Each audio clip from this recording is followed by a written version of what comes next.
నమస్తే, welcome to ABN clinic. Prostate cancer అంటే ఏంటి? ఈ క్యాన్సర్ ఏ వయసు వారికి వస్తుంది? వంశపారంపర్యంగా వచ్చే అవకాశం ఉందా? ఈ క్యాన్సర్ లక్షణాలు ఏ విధంగా ఉంటాయి? ప్రోస్టేట్ క్యాన్సర్గా ఎప్పుడు గుర్తించవచ్చు? మొదలగు ప్రోస్టేట్ క్యాన్సర్ సమస్యల గురించి తెలియచేయడానికి Medicover hospital medical oncology chief consultant doctor Ramavath Devendra Nayak garu ఉన్నారు. వారిని అడిగి మరిన్ని విషయాలు తెలుసుకుందాం. ఈ ప్రోస్టేట్ క్యాన్సర్ అనేది ఇండియాలో ఎంత సాధారణమని అంటారు? అంటే ఎంత కామన్గా వచ్చే ఛాన్సెస్ ఉన్నాయంటారు?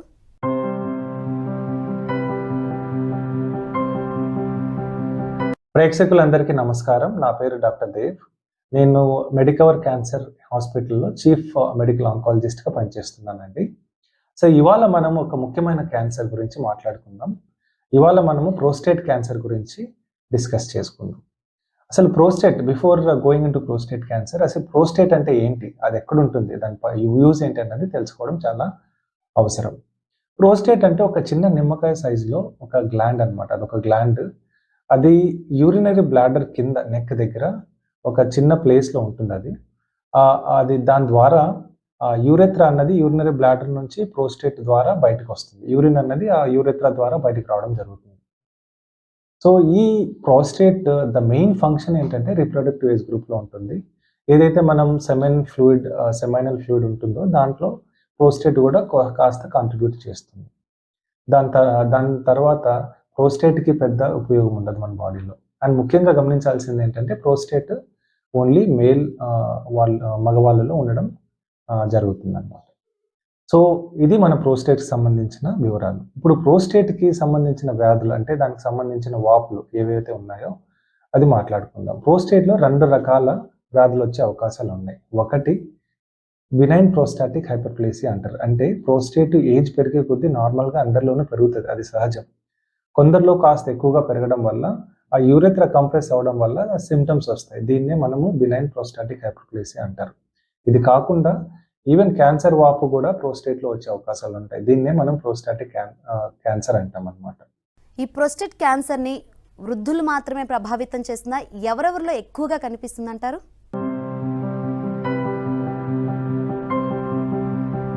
క్యాన్సర్ ప్రోస్టేట్లో డెవలప్ అయిన క్యాన్సర్ని మనం ప్రోస్టేట్ క్యాన్సర్ అంటాము.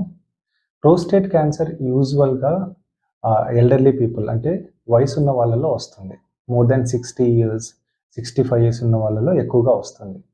ప్రోస్టేట్ క్యాన్సర్ యంగర్ ఇండివిజువల్లో కూడా వచ్చే అవకాశాలు ఉన్నాయి, కానీ వెరీ రేర్గా వస్తుంది. ఎవరికైతే ఫ్యామిలీ హిస్టరీ ఉందో లేదంటే జెనెటిక్ ప్రీ డిస్పోజిషన్ ఉందో వాళ్ళల్లో తొందరగా అంటే 50 years కానీ 45 years కానీ వచ్చే అవకాశాలు ఉంటాయి. కానీ కామన్గా ప్రోస్టేట్ క్యాన్సర్ వచ్చేసరికి 60 years కానీ 65 years పైన ఉన్న వాళ్ళకి మాత్రమే వస్తుంది. ఒకప్పుడు ప్రోస్టేట్ క్యాన్సర్ చాలా అరుదుగా వినిపించేది. And prostate cancer is a cancer of western అనేవాళ్ళు. అంటే ఇప్పుడు వెస్టర్న్ పాపులేషన్లో చూసుకుంటే ప్రోస్టేట్ క్యాన్సర్ చాలా కామన్గా కనిపిస్తుంది. అండ్ యూఎస్ఏలో చూస్తే ఇది second most common cancer, diagnosed cancer. అన్ని క్యాన్సర్లోనూ సెకండ్ ప్లేస్లో ఉంది క్యాన్సర్ డయాగ్నోసిస్లో. అదేవిధంగా ఇప్పుడు మన ఇండియాలో కూడా చూస్తే పట్టణాల్లో ఎస్పెషల్లీ లైక్ పెద్ద పట్టణాలు లైక్ ఢిల్లీ కానీ లేకుంటే ముంబై కానివ్వండి, పెద్ద సిటీస్లో ప్రోస్టేట్ క్యాన్సర్ ఒక ఇన్సిడెన్స్ పెరుగుతుంది. అండ్ దానికి వేరే చాలా కారణాలు ఉన్నాయి.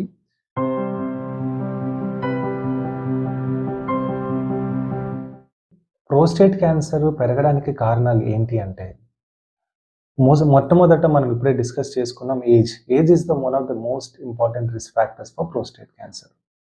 అదే అనుకున్నాం ఏంటంటే ఏజ్ పెరిగే కొద్దీ ప్రోస్టేట్ క్యాన్సర్ పెరిగే రిస్క్ కూడా పెరుగుతుంది. దాంతోపాటు ఇప్పుడు మనము జెనెటిక్ ప్రీ డిస్పోజిషన్ అని అనుకున్నాం. కొన్ని ఫ్యామిలీస్లో ప్రోస్టేట్ క్యాన్సర్ రన్ అవుతుందండి. అంటే ప్రీ డిస్పోజిషన్ జీన్ అనమాట, మ్యుటేషన్స్. ఎవరైతే కొందరిలో కొన్ని జీన్స్ ఉంటాయి. ఇప్పుడు BRCA1, BRCA2 లేదంటే ATM లేదంటే లిన్స్ సిండ్రోమ్. ఈ జీన్స్ ఎవరికైతే అబ్నార్మల్ ఉందో వాళ్ళ ఫ్యామిలీస్లో ప్రోస్టేట్ క్యాన్సర్ ఎక్కువగా కనిపిస్తుంది. దీన్నే మనం జెనెటిక్ ప్రీ డిస్పోజిషన్ అని కూడా అంటాం. ఇవి రెండే కాకుండా ఇంకా మనం environmental factors like high fatty meal intake, high fatty intake, దాంతోపాటు ఒబేసిటీ, ఇవి కూడా మన ప్రోస్టేట్ క్యాన్సర్, వీటి వల్ల కూడా మన ప్రోస్టేట్ క్యాన్సర్ వచ్చే అవకాశాలు ఉంటాయండి. ఈ ప్రోస్టేట్ క్యాన్సర్ని వృద్ధ రోగులలో ఎప్పుడెప్పుడు టెస్టులు చేయించుకోవచ్చు? ఏమైనా వార్షిక టెస్టులు ఉంటాయా? ఎప్పుడెప్పుడు చేయించుకోవచ్చు? ఎటువంటి పరీక్షలు చేయించుకోవాలి?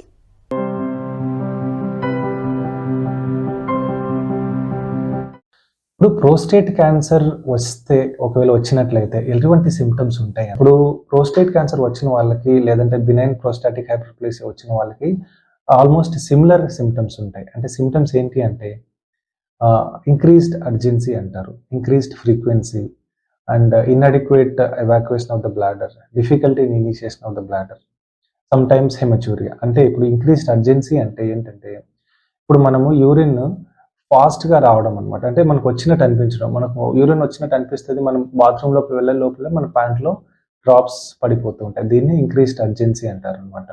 అండ్ ఇంక్రీజ్డ్ ఫ్రీక్వెన్సీ, తరచుగా రావడం. ఇది మనము హాఫ్ అన్ అవర్ ఇప్పుడే యూరిన్‌కెళ్ళేసి వచ్చాము. తర్వాత హాఫ్ అన్ అవర్ తర్వాత మళ్ళీ వెళ్ళాలనిపించడం. దీన్నే ఇంక్రీజ్డ్ ఫ్రీక్వెన్సీ అంటారు. దీంతో పాటు ఇన్‌అడిక్వేట్ ఎవాక్యుయేషన్. ఇప్పుడే యూరిన్‌కెళ్లారు. అయినా కూడా ఇన్‌కంప్లీట్‌గా ఏదో ఇంకా ఉండిపోయింది, ఇంకా వెళ్ళలేదు, క్లియర్ అవ్వలేదన్న ఒక ఫీలింగ్ ఉంటుంది. దాంతో పాటు సమ్‌టైమ్స్ మనకి హెమచ్యూరియా, అంటే బ్లడ్ కూడా పడే అవకాశాలుంటాయి. ఇదే కాకుండా ఇప్పుడు మనకేంటంటే యూరిన్ ఇనిషియేట్ చేయడం కూడా ఇబ్బందిగా ఉంటుంది. ఒకవేళ ఇనిషియేట్ అయినా కూడా ఆ స్ట్రీమ్ అన్నది వెరీ థిన్ స్ట్రీమ్ ఉంటుందన్నమాట. అంటే ఇప్పుడు నార్మల్ స్ట్రీమ్ కాకుండా యూరిన్ కూడా ఒక పెన్సిల్‌తో గీసినట్టు చాలా థిన్ స్ట్రీమ్ వస్తుందన్నమాట. ఇవి కామన్‌గా మనకి బీపీహెచ్‌లోను, ప్రోస్టేట్ క్యాన్సర్‌లోను ఇవే సింప్టమ్స్ ఉంటాయి. ఒకవేళ ప్రోస్టేట్ క్యాన్సర్ కొద్దిగా అడ్వాన్స్ స్టేజ్‌లో ఉన్నట్టయితే, లేకపోతే యూజువల్లీ గ్లాండ్స్‌కి గానీ, లింఫ్ నోడ్స్‌కి గానీ, లేదంటే బోన్స్‌కి గానీ స్ప్రెడ్ అవుతుంది, బ్యాక్ బోన్స్‌కి.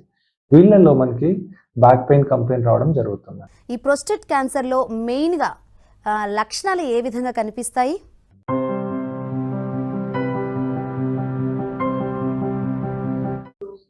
సో, ఇలాంటి ప్రోస్టేట్ క్యాన్సర్ సింప్టమ్స్, సైన్స్ ఎవరికైనా ఉంటే, వాళ్ళు ఇమ్మీడియేట్‌గా మనం డాక్టర్ దగ్గరికి వెళ్ళాలి. డాక్టర్ ఇమ్మీడియేట్‌గా మనకేం చేస్తారు? అల్ట్రాసౌండ్ ఒకటి చేస్తారు. అల్ట్రాసౌండ్ చేసి 3 విషయాలు గమనిస్తారు. ఒకటేంటంటే ప్రోస్టేట్ గ్లాండ్ సైజ్ ఎంత? నార్మల్‌గా ఇంతకుముందు మనం డిస్కస్ చేసుకున్నట్టు 16 గ్రామ్స్ నుంచి 25 గ్రామ్స్ లోపల ఉండాలి. ఒకవేళ సైజ్ పెరిగిందా లేదా అని చెక్ చేస్తారు. దాంతో పాటు ప్రోస్టేట్ గ్లాండ్‌లో ఆ టెక్స్చర్, దాంట్లో ఏమన్నా కాయలున్నాయా? దాంట్లో ఏమైనా స్వెల్లింగ్స్ ఉన్నాయా? లేదా? అన్నది చెక్ చేస్తారు. ఇవి 2 కాకుండా ఇంకా పోస్ట్ రెసిడ్యువల్ వాల్యూమ్, అంటే ప్రోస్టేట్ గ్లాండ్ యూరెథ్రాని కంప్రెస్ చేయడం వల్ల యూరిన్ ఫ్రీగా అవ్వదు, ఇంకా ఉండిపోతుంది బ్లాడర్‌లో. సో, ఆ రెసిడ్యువల్ వాల్యూమ్ ఎంతుంది అన్నది కూడా చూస్తారు. ఈ 3 చూడడం వల్ల మనకొక ఐడియా వస్తది. ప్రోస్టేట్ ఏదైనా గ్లాండ్ నార్మల్ ఉందా? అబ్‌నార్మల్ ఉందా? అన్నది. దీంతో పాటు మనము ఒక బ్లడ్ టెస్ట్ ఒకటి చేస్తాం. దాన్నేంటంటే ప్రోస్టేట్ స్పెసిఫిక్ యాంటిజెన్ అంటారు.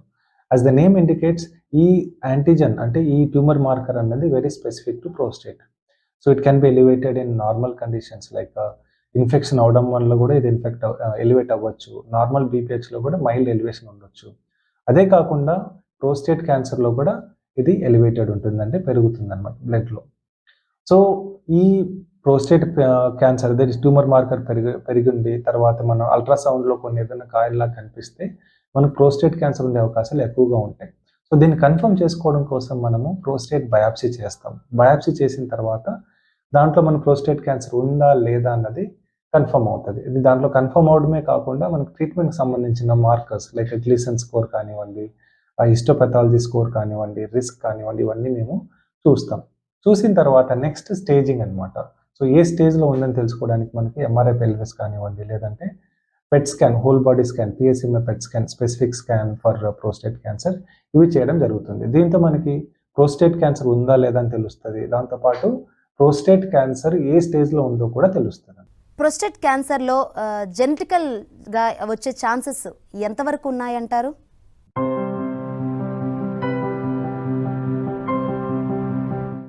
సో, ఎవరికైతే ప్రోస్టేట్ క్యాన్సర్ డయాగ్నోస్ చేయడం జరుగుతుందో వాళ్ళకి ట్రీట్మెంట్. ఇప్పుడు ట్రీట్మెంట్ కోసం మనము 3 గ్రూప్స్‌గా డివైడ్ చేస్తాం. యూజువల్‌గా మనకి ప్రోస్టేట్ క్యాన్సర్ మిగతా క్యాన్సర్ లాగా 4 స్టేజెస్ ఉంటాయండి. 1-4 దాకా.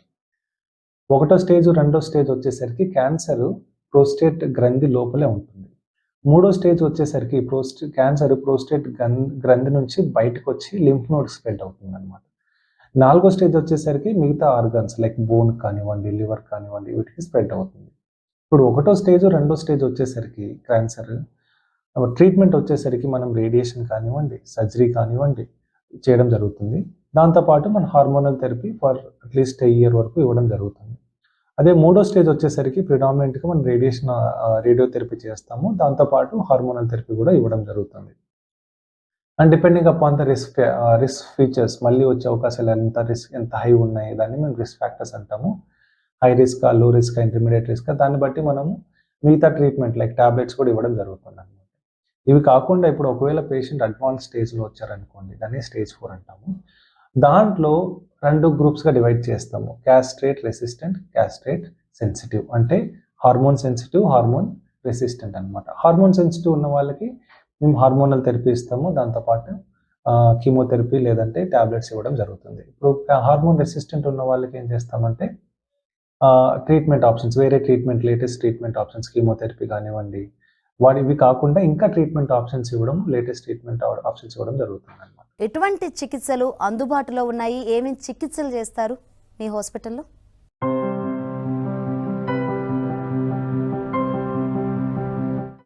ఈ మధ్య కాలంలో ప్రోస్టేట్ క్యాన్సర్ ట్రీట్మెంట్‌లో కానివ్వండి, ఏ క్యాన్సర్ ట్రీట్మెంట్‌లో అయినా ప్రెసిషన్ ఆంకాలజీ అన్నది కామన్‌గా తరచుగా వినిపిస్తుంది. అసలు ఈ ప్రెసిషన్ ఆంకాలజీ అంటే ఏంటి అంటే, ఇప్పుడు ఒక క్యాన్సర్ వచ్చిన వాళ్ళకి ఆ క్యాన్సర్ తాలూకా బయోడేటా మొత్తం చదువుతాం. అంటే హిస్టోపాథాలజీ, బయాప్సీ మొదలుకొని ఆ DNA వరకు ఆ క్యాన్సర్ తాలూకా డీటెయిల్స్ మొత్తం. అంటే ఒక్కొక్కరికి సపోజ్ ప్రోస్టేట్ క్యాన్సర్ 10 మందికి వచ్చిందనుకోండి. ఒక్కొక్కరికి ఒక్కొక్క జెనెటిక్ అబ్నార్మాలిటీ ఉంటది. పేషెంట్ నంబర్ 1 వాళ్ళకి బ్రాకా మ్యుటేటెడ్ ఉందనుకోండి. పేషెంట్ నంబర్ 2 వాళ్ళకి HER2 మ్యుటేషన్ ఉందనుకోండి. పేషెంట్ నంబర్ 3 MMR అంటే లించ్ సిండ్రోమ్ ఉందనుకోండి.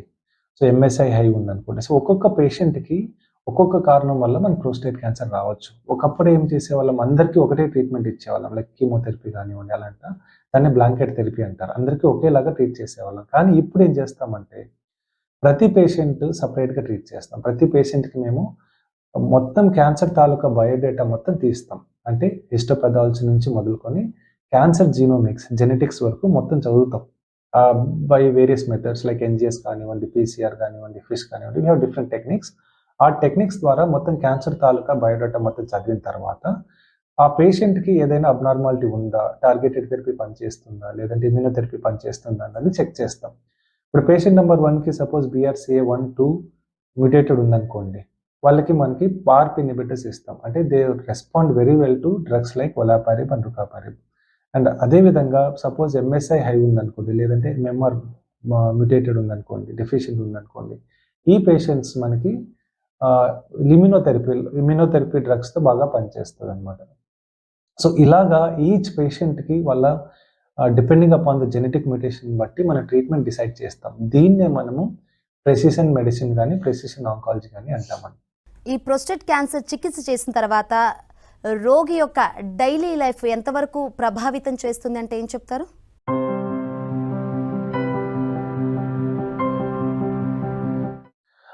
ఇంతకు ముందులాగా మనం డిస్కస్ చేసుకున్నలాగా genetic play a very important role in prostate cancer. ఇప్పుడు జెనెటిక్స్ అంటే అది కామన్ అనమాట. జెనెటిక్ టెస్టింగ్ అన్నది ప్రెటీ కామన్. ఇప్పుడు ప్రోస్టేట్ క్యాన్సర్ వచ్చిన వాళ్ళందరికీ జెనెటిక్ టెస్ట్ చేయాలా? లేదు, అవసరం లేదు. కొందరికి మాత్రమే అవసరం జెర్మ్లైన్ జెనెటిక్ టెస్టింగ్. సో ఎవరెవరికి చేయాలి అంటే, ఎవరికైతే మనకి ఫ్యామిలీలో క్యాన్సర్స్ ఉన్నాయనిపిస్తే ఆ హిస్టరీ తీసుకుంటాం కదా. సపోజ్ ఫాదర్‌కి ఉంది, తాతకు ఉంది, లేదంటే అన్న తమ్ముళ్ళకి ఉంది. ఇలాంటి మనకి హిస్టరీ ఉన్న వాళ్ళకి, ఫ్యామిలీలో తరచుగా క్యాన్సర్లు ఉన్నాయి, ఇలా హిస్టరీ ఉన్న వాళ్ళకి, ఫ్యామిలీ హిస్టరీ ఉన్న వాళ్ళకి ఆ పేషెంట్‌కి మనం జెనెటిక్ టెస్టింగ్ చేయడం జరుగుతుంది. అదేవిధంగా మనం బయాప్సీ చేసినప్పుడు కూడా ఆ బయాప్సీ ఫైండింగ్స్‌ని బట్టి సపోజ్ గ్లీసిన్ స్కోర్ 8, 9, 10 ఉంది, హై రిస్క్‌లో వస్తున్నారు. అది కాకుండా హిస్టాలజీ లైక్ బుల్లిఫార్మ్ హిస్టాలజీ కానీ కొన్ని హిస్టాలజీస్ ఉన్నాయి. వాటన్నిటికి మనకేంటంటే ఇవి ఉంటే మనకి ఫ్యామిలీ హిస్టరీ ఉండే అవకాశాలు ఉంటాయని ఒక అంచనా ఉంటుందన్నమాట. ఇలాంటి వాటిలో కూడా మనము జెనెటిక్ టెస్టింగ్ చేస్తాం. ఇవే కాకుండా మనకి ఫ్యామిలీలో ప్రోస్టేట్ క్యాన్సరే కాకుండా వేరే క్యాన్సర్స్ సపోజ్ ఇప్పుడు BRCA associated cancers like breast cancer కానివ్వండి, ఓవేరియన్ క్యాన్సర్ కానివ్వండి, లేకపోతే మనం ఎండోమెట్రియల్ క్యాన్సర్ కానివ్వండి, లేదంటే మన కోలన్ క్యాన్సర్ కానివ్వండి, ఇలాంటి మనకు ఫెమిలియల్ అసోసియేటెడ్ సిండ్రోమ్స్ ఏదైనా మన ఫ్యామిలీలో ఉంటే డెఫినెట్గా మనం జెనెటిక్ టెస్టింగ్ చేయడం జరుగుతుంది. ముఖ్యంగా ఫస్ట్ మనం జెనెటిక్ టెస్టింగ్ పేషెంట్లో చేయాలండి. పేషెంట్లో ఒకవేళ జెనెటిక్ టెస్ట్ పాజిటివ్ వస్తే అది ఉందో లేదో తెలుసుకోవడానికి మిగతా ఫ్యామిలీ మెంబర్స్కి చేయొచ్చు. ఈ ప్రోస్టేట్ క్యాన్సర్లో ఇప్పుడు మనం ఏదైతే మెడిసిన్ తీసుకుంటామో వాటి యొక్క పాత్ర ఏ విధంగా ఉంటుంది? ఆ పాత్ర ఏంటి?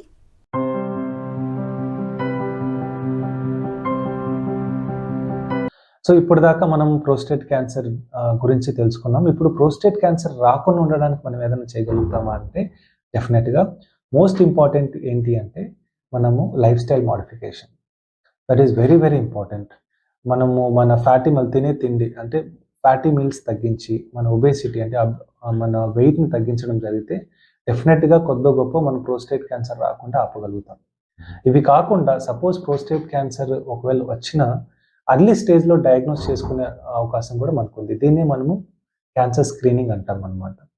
సో ఎవరైతే 50 ఇయర్స్ పైన ఉన్న మగవాళ్ళందరూ ఈ సంవత్సరానికి ఒక్కసారి గానీ, 2 ఇయర్స్‌కి ఒక్కసారి గానీ సీరం పిఎస్ఏ లెవెల్స్ చేయించుకుంటే ఒకవేళ ప్రోస్టేట్ క్యాన్సర్ వచ్చినా అర్లీగా డయాగ్నోస్ చేసే అవకాశాలుంటాయి. ఒకవేళ అర్లీగా డయాగ్నోస్ చేస్తే మనకి లైఫ్ లాంగ్ మంచి ట్రీట్మెంట్ ఆప్షన్స్ ఉన్నాయి. ట్రీట్మెంట్ తీసుకొని క్యూర్ తీసుకునే అవకాశం కూడా మనకు దొరుకుతుందనమాట.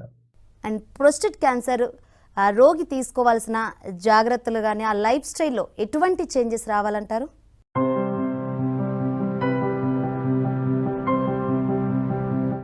సో ఇంకో కామన్ క్వశ్చన్ నాకు చాలామంది అడిగేది ఏంటి అంటే ప్రోస్టేట్ క్యాన్సర్ వచ్చిన వాళ్ళ లైఫ్ ఎలా ఉంటుంది?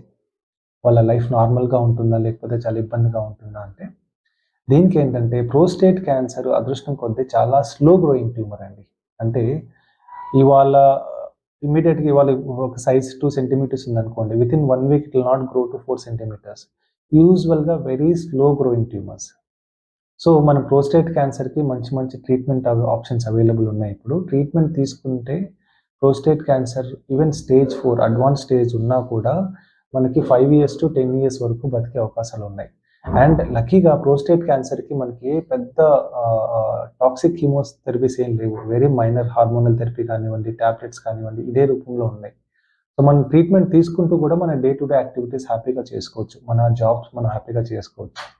సో ప్రోస్టేట్ క్యాన్సర్ వచ్చిన వాళ్ళు you don't feel sad are you don't have to be worried because of that will affect your life style. Prostate cancer వచ్చిన వాళ్ళు కూడా హ్యాపీగా ట్రీట్మెంట్ చేసుకుంటూ తన పనులు తను చేసుకోవచ్చు.